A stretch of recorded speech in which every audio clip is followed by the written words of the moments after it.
Taller colaborativo, narrativas polifonías sobre el turismo 2025. Estamos aquí en el momento 2, ¿quién produce esas narrativas? Yo he escogido una narrativa de un viaje que es la de la película Interestelar. Profesor Manuel, compañeros, hoy quiero compartirles por qué he escogido el viaje de Interestelar. En la película el viaje no es solo hacia otros planetas, sino hacia una comprensión más profunda de lo humano, el tiempo como territorio, el amor como fuerza gravitacional, la memoria como brújula. Cooper y Marv nos muestran que la verdadera autoridad narrativa no está en los marcos institucionales, sino en la capacidad de tejer vínculos que trascienden a través de las dimensiones. Aquí empieza esta historia multidimensional. ¿Quién habla en nuestra historia? El narrador central es Cooper, es piloto de la NASA, a la vez granjero, cuya voz y mirada guían la historia. Sin embargo, la narración es coral, es decir, son varias personas. Identifico a Marv, su hija, a Amelia Brand, su compañera, y también de manera indirecta una Tierra como un escenario distópico que desaparece. ¿Cómo lo hace? Cooper lo hace desde una voz experimental y testimonial. Cooper narra a través de sus decisiones, de sacrificios y emociones. La película combina un tono científico y técnico, como un tono íntimo y emocional. La relación entre padre e hija toma el amor como fuerza narrativa. El relato se construye en dos planos, el épico, cósmico, y el doméstico afectivo. ¿Qué cuenta? Cuenta el viaje de la humanidad en busca de un nuevo hogar, porque la Tierra está al borde del colapso. Narra también el viaje personal de Cooper, que debe dejar a su hija para intentar salvar a la especie. Relata la lucha contra el tiempo, contra la relatividad, la distancia, la espera, cómo el amor se convierte en un puente entre dimensiones. ¿Por qué razón lo narra? Porque es una historia de supervivencia colectiva, salvar la humanidad. Porque también es una historia de vínculo íntimo, mostrar que el amor y la memoria son fuerzas tan poderosas como la misma ciencia. La clave del relato inverso lo narra para cuestionar la autoridad de las narrativas oficiales y mostrar que la verdadera legitimidad puede estar en la voz de Marv y en la institución de lo simbólico. Y quiero aquí hacer una parte llevándolo a un terreno que podríamos llamarlo el terreno del turismo. Quien habla en el turismo no es el mismo, la voz de una institución, sino la de la comunidad.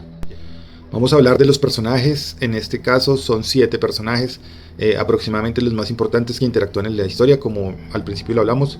Cooper, que es expiloto de la NASA, él habla con voz testimonial, cuenta que el viaje de la humanidad y de su vínculo con su hija Marv, lo narra para mostrar que el amor y la memoria son fuerzas tan poderosas como lo habíamos dicho, la ciencia. Su hija Marv, que es desde la institución y su rebeldía, con voz científica y crítica. Cuenta la lucha por resolver la ecuación que salvará a la humanidad, y lo narra porque encarna la legitimidad de la voz íntima y femenina frente a la autoridad institucional. También tenemos a Amelia Brand, científica astronauta, compañera de Cooper, habla desde el amor como brújula, cuenta que define que el amor puede guiar decisiones tan válidas como la razón, y lo narra para cuestionar la hegemonía de la ciencia fría y abrir paso un poco más hacia lo simbólico. Tenemos otros personajes, uno que es muy polémico, que es el Dr. Huckman, astronauta de la misión Lázaro, que tiene una voz seductora, pero es una falsa autoridad. Habla de que el planeta en que está es habitable, pero en realidad es inhabitable, y muestra la mentira y el egoísmo que pueden desviar el rumbo aún de un colectivo tan grande como es salvar la Tierra. El profesor Brand padre, él habla, científico de la NASA, habla de la autoridad institucional, pero aún así encubre desde su bien mayor las mentiras. La misión es salvar la humanidad, pero evidencia cómo la autoridad puede manipular las narrativas aparentemente por un bien mayor. Otro personaje interesante es la IA, TARS, el robot. Tiene un humor, pragmatismo, habla con ironía, con lógica y con lealtad. Aporta datos técnicos, apoyo emocional, humaniza la tecnología y muestra que la voz humana también puede ser confiable. Por último tenemos los seres de la quinta dimensión, entidades que habitan más allá de lo que no entendemos, podría ya decirse el tercer acto.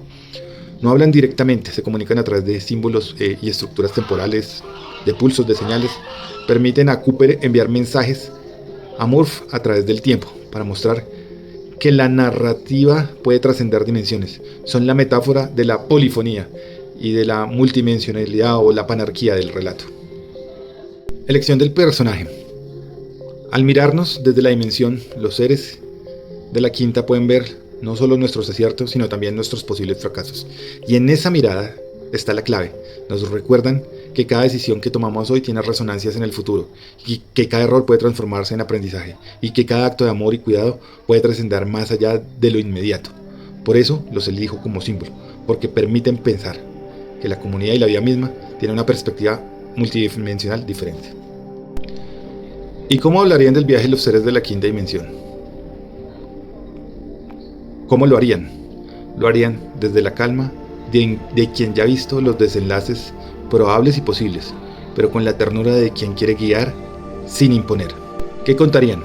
Contarían que el viaje humano no es solo hacia las estrellas, sino en la comprensión de sí mismo. Relatarían los errores y los fracasos no como derrotas, sino como aprendizajes necesarios para evolucionar.